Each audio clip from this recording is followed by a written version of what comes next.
ஓம் நமச்சிவாய். வாழ்க வளமுடன். கம்பங்குடி டிவியின் ராசிபலன் சொல்லும் நிகழ்ச்சிக்கு அனைவரையும் வரவேற்கிறோம். இன்று குரு பெயர்ச்சியினால் கன்னிராசிக்கு ஏற்படும் யோக பலன்கள் என்ன என்று பார்ப்போம். 2024ஆம் ஆண்டு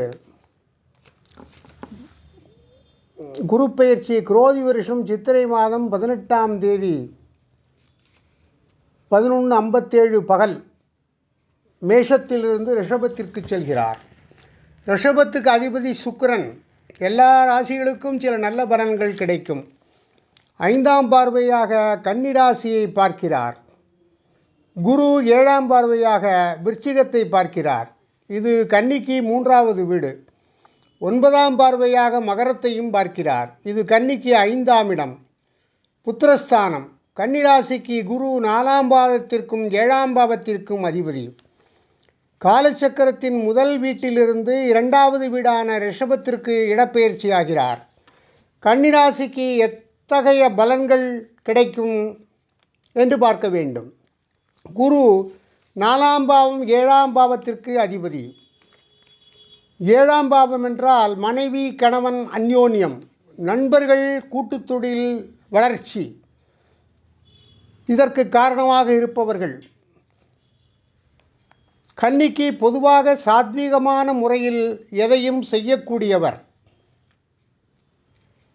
ஸ்மார்ட் ஒர்க் என்று சொல்வார்களே, ஒரு தேர்ந்த வேலையை கைதேர்ந்தவர்கள் சுற்றி வேலை பார்ப்பவர்கள் எல்லோரிடமும் நல்ல பெயர் ஏற்படும். குரு பகவான் மே 1ஆம் தேதி கன்னிக்கு அஷ்டமஸ்தானத்தில் இருந்து 9ஆம் பாவத்திற்கு வருகிறார். இதுவரை இருந்து வந்த மனச்சோர்வு, பிரச்சனை இவையெல்லாம், காரியத்தடை, முடக்கம், தடைகள் இவையெல்லாம் இதுவரை ஏற்பட்டிருந்தால்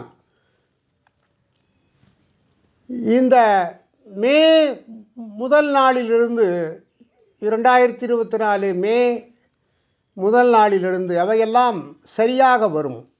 அந்த நிலை மாறும், உற்சாகம் ஏற்படும். ஒரு செயல்பாட்டில் நடக்கிறது நடக்கவில்லை என்பது பற்றி கவலைப்படாமல் உங்கள் வேலையை பார்த்து கொண்டே இருங்கள். சக ஊழியர்களிடம் மேலதிகாரிகள் அனுகூலமாக பேசும் நிலை உண்டாகும். மகான்களை தரிசிக்கும் வாய்ப்பு கிடைக்கும்.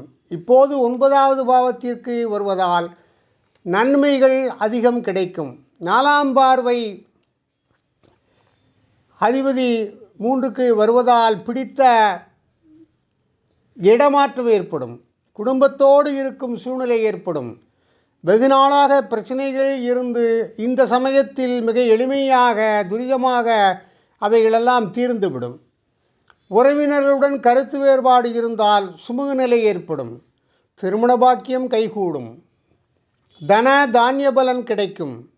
கூட்டுத்தொழில் வாய்ப்பு ஏற்படும். வேலை தவிர பார்ட் டைம் பிஸ்னஸ் செய்ய விரும்பினால் இது சரியான நேரம், செய்யலாம். நண்பர்களுடைய இணக்கம் ஏற்படும்.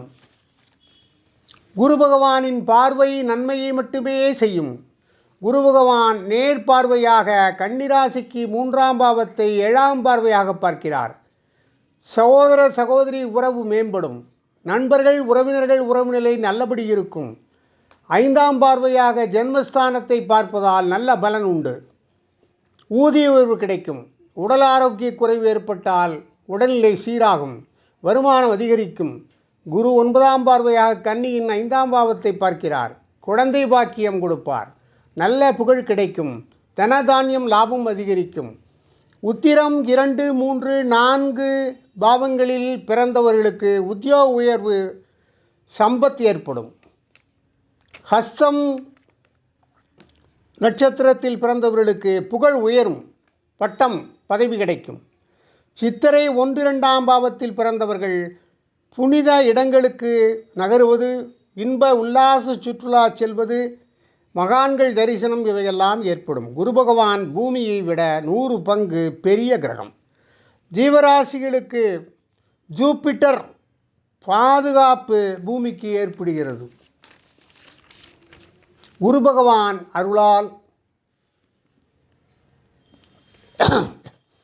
அதனுடைய கிராவிடேஷனல் ஃபோர்ஸ் ஈர்ப்பு சக்தியினால் பல மின்கற்கள் தன் பக்கத்தில் எடுத்து பூமியை தாக்காமல் காக்கிறது ஜூபிட்டர். எல்லாவற்றுக்கும் மேலாக வியாழன் அன்று தட்சிணாமூர்த்திக்கு நெய் தீபம் ஏற்றி வைத்து வழிபட வேண்டும். நவக்கிரக குருவுக்கு வியாழந்தோறும் எலுமிச்சம்பழம் வைத்து சுற்றி வந்து வழிபட வேண்டும். செவ்வாய்க்கிழமை முருகனுக்கு சிகப்பு பூக்களால் அர்ச்சனை செய்து வந்தால் எல்லா நன்மைகளும் பெற்று வாழ்வீர்கள்.